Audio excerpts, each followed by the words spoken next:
কোন আল্লাহকে ভুলে যাচ্ছেন যে আল্লাহ আপনাকে প্রতিনিয়ত 550 লিটার অক্সিজেন দান করতেছে? কোন আল্লাহকে ভুলে যাচ্ছেন দৈনিক 36 বার যে আল্লাহ আপনার শরীরকে ডায়াগনোসিস করতেছে?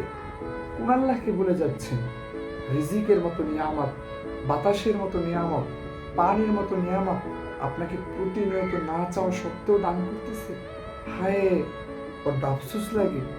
হে মুসলমান, আল্লাহকে ভয় করো, এমনভাবে ভয় করো যে একজন মুত্তাকিন, মুমিন, পরহেজগার ব্যক্তি ভয় করে, তদ্রূপভাবে ভয় করে।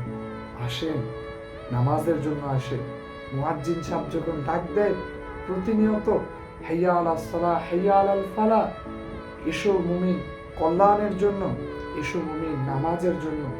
শুধু নামাজের জন্য তো ডাকে না, আপনার যত চাহিদা আছে, আপনার যত চাওয়া পাওয়াটা আছে, এটা আপনি আল্লাহর কাছে আরজি করবেন, পেশ করবেন।